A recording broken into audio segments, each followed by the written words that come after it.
you've come to the right place. That's what we do best here. Cut through the noise and get right to the heart of the matter. Today, we're taking a swing at a sport that's, well, let's just say it's serving up a lot of buzz. Pickleball. It's everywhere these days. Yeah, and we're going deep. Think of this as your crash course on everything pickleball. We've combed through the details, the history, you name it.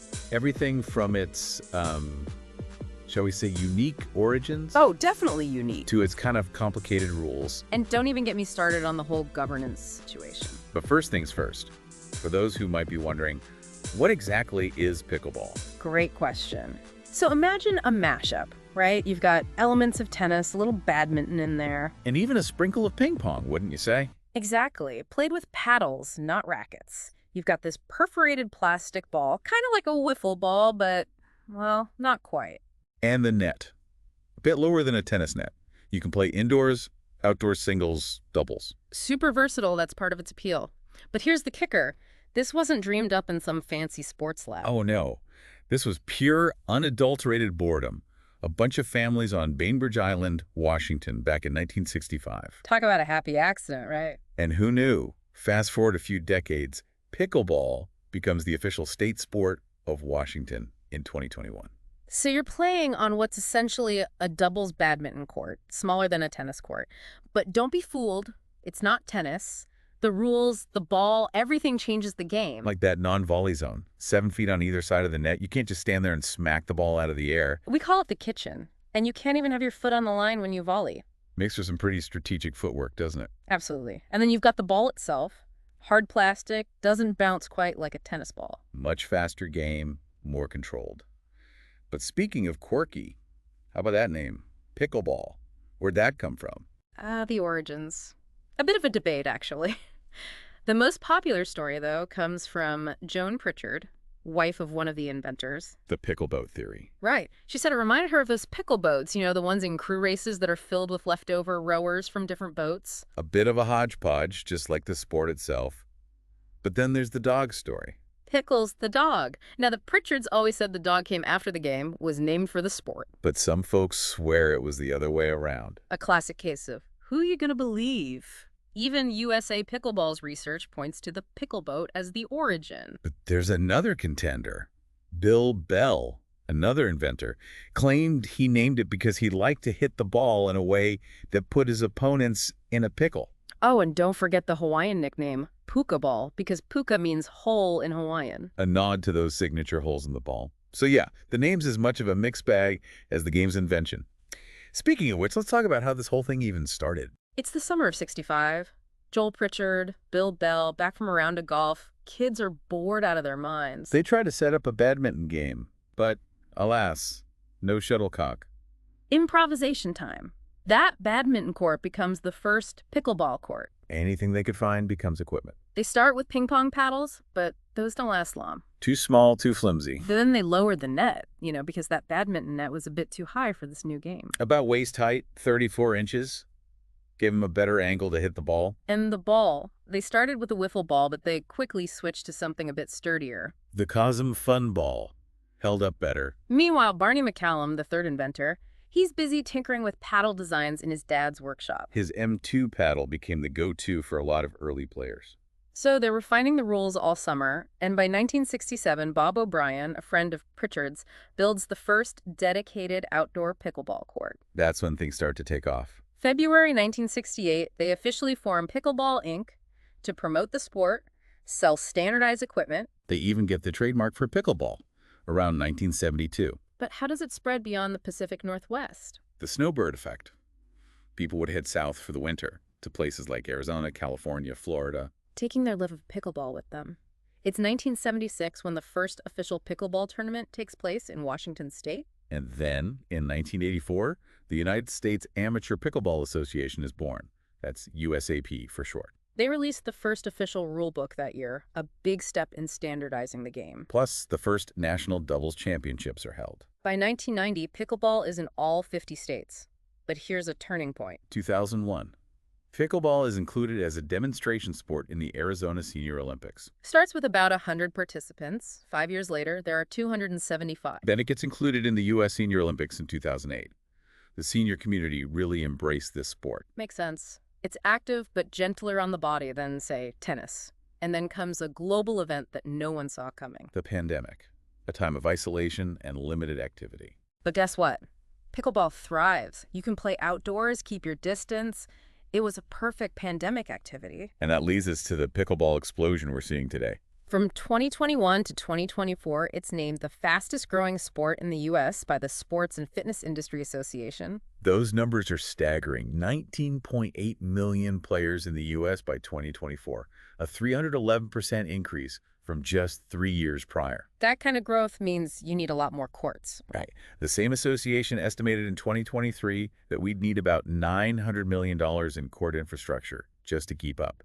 And certain regions, like the Middle Atlantic, are way behind. You see it everywhere. Cities are adding pickleball courts left and right. And it's not just everyday people playing. Big names are getting involved. LeBron James, Drew Brees, Gary Vaynerchuk, all investing in Major League Pickleball. That kind of star power definitely raises the profile of any sport. And there's data to back it up. The Apple Heart and Movement study found that in July of 2023, more Apple Watch users were playing pickleball than tennis. A real sign of the times. Yeah. But it's not just a U.S. thing anymore. Pickleball is going global. The DUPR, a big player rating system, says that while the U.S. has the most registered players, Canada, Australia, the UK, and Malaysia are not far behind. But the fastest growth is happening in places like India, Thailand, Venezuela, even China, and the Philippines. It's becoming a worldwide phenomenon. So how about we break down the nuts and bolts, the court, the equipment, all that good stuff. Let's start with the court. Regulation size is 20 feet wide by 44 feet long. Same as a doubles badminton court. Makes sense considering its history. Right.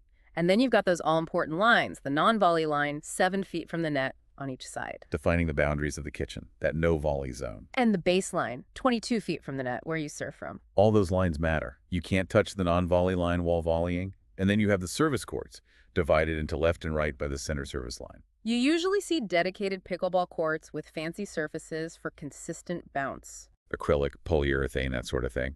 But you can also adapt existing surfaces, like concrete, asphalt, even indoor basketball courts. Very adaptable. And the net.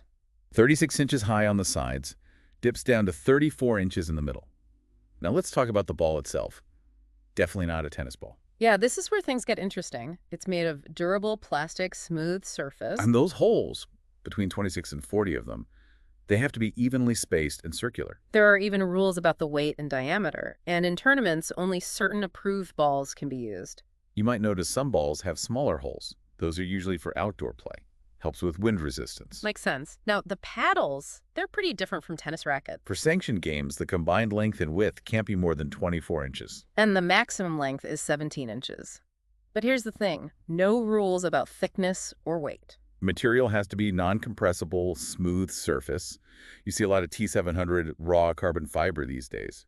Durable, good for spin. Just like the balls, tournaments have an approved list of paddles. It's all about keeping things fair and consistent.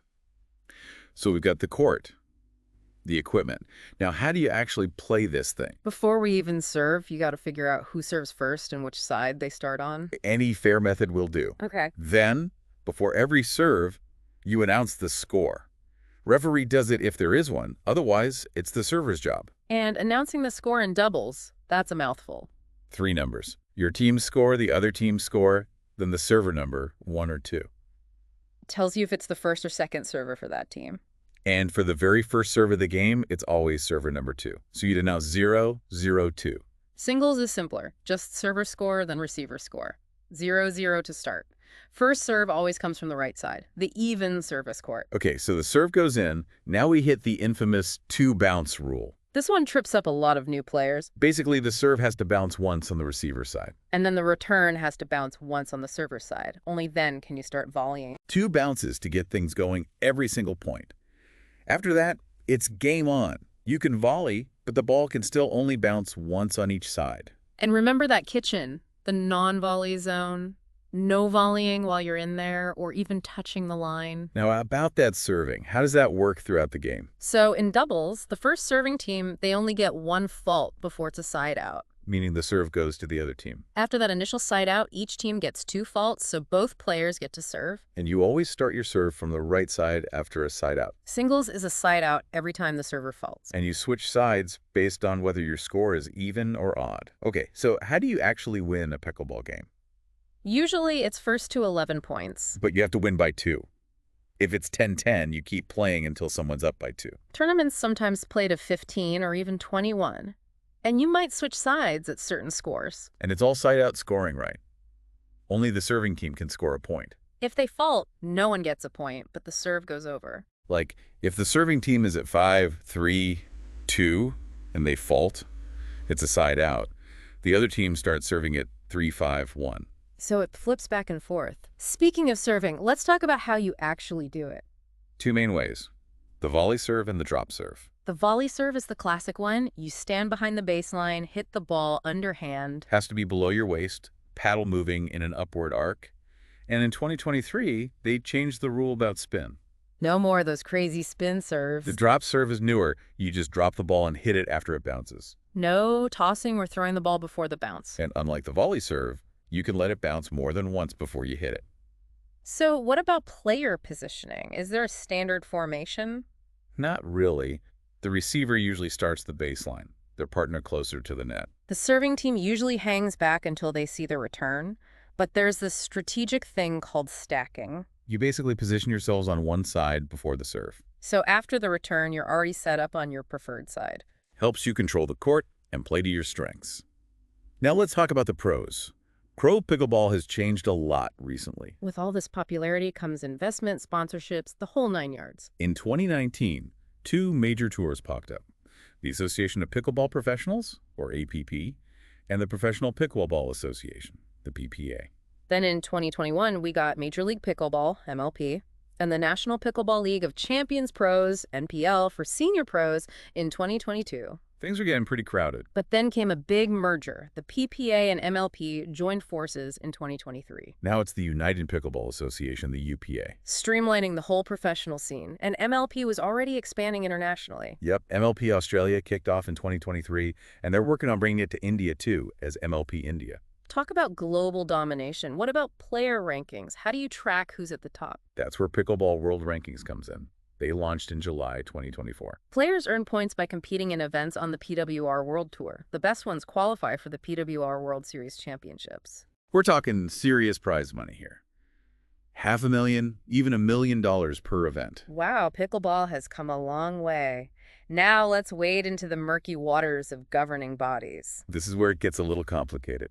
As of now, March 2025, there's no single organization recognized by the International Olympic Committee as the Pickleball Authority. So it's a battle for the throne.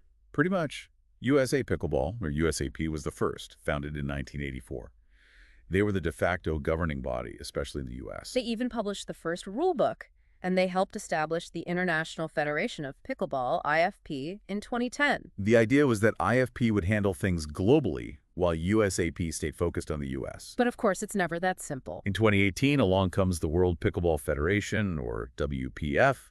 Then in 2022, USAP and some other countries ditch IFP. And in 2023, they formed the Global Pickleball Federation, GPF. Oh, and we can't forget the Pickleball International Committee, PIC, also formed in 2023. So now we have 4 organizations all vying for control. And then there's the UPA, remember them? They merged PPA and MLP. Right, and now they're forming the UPA of America, UPAA. Trying to replace USAP as the U.S. governing body, and maybe even expand internationally. But wait, there's more. In late 2024, IFP and WPF announced they were merging. Back to the World Pickleball Federation name, focusing on global growth. And in early 2025, they decide to set up shop in Lausanne, Switzerland, where the International Olympic Committee is. Definitely a strategic move. Could be a big step towards Olympic recognition. Speaking of the Olympics, is pickleball ever going to be a part of it? That's the dream, right? It is. All these organizations are fighting for IOC recognition. They want pickleball in the games. Maybe even just as a demonstration sport at first. But it's a long shot, at least for now. Most people think 2032 is the earliest possibility. But it has been in other multi-sport events. Like the 2022 Maccabiah Games, huge event for Jewish athletes worldwide, and it's recognized by the IOC. Pickleball was a demonstration sport there. It was also a demo sport at the 2023 African Games in Ghana. And there's talk it might be a medal sport at the 2027 African Games in Egypt. Plus, it's been a regular at the National Senior Games in the U.S. since 2013 and the World Senior Games since 2003. Pickleball is also becoming known for its inclusivity. Definitely. Yeah. They're planning to have it at the 2027 Invictus Games in England. You know, the games for wounded, injured, and sick service members. A veteran named Gaz Golightly has been a big advocate for pickleball, showing how adaptable it is for people with disabilities, especially those in wheelchairs. That's fantastic. Now, with a sport this new and this fast-growing, the rules are probably changing all the time, right? You bet. They're constantly tweaking things to improve the game. Like in 2021, they changed the net serve rule. If the serve hits the net but lands in, it used to be a let. Now it's a legal serve. Makes more sense. And it aligns with what other racket sports do. What about variations on the game itself? Anything besides singles and doubles? Oh yeah, there's mini singles or skinny singles where you only use half the court during a rally. Good for practice or when you don't have many players. And then para-pickleball or adaptive wheelchair pickleball. They have special rules for wheelchair users, like letting the ball bounce twice instead of once. And what about those pro tours? Do they always follow the official USA pickleball rules? The APP Tour usually does, but the PPA Tour, they've sometimes done their own thing. Like with the drop serve, the chainsaw serve, and how they handle let serves. It can create some confusion when you're watching different tournaments. Speaking of different, Major League Pickleball has a very unique format. Definitely not your typical tournament. Teams have 4 players, 2 men and 2 women. They play men's doubles, women's doubles, and 2 mixed doubles matches. Best of 4 wins. And if it's tied. Dreambreaker time. It's a singles match, but all 4 players rotate in, serving 4 points each. And all MLP games, including the Dreambreaker, use rally scoring. You get a point for every rally, no matter who served. Doubles are to 25 points, Dreambreaker to 21, still need to win by 2. They even have this rule where they freeze the score at game point, adds another layer of strategy. It's a whole different beast.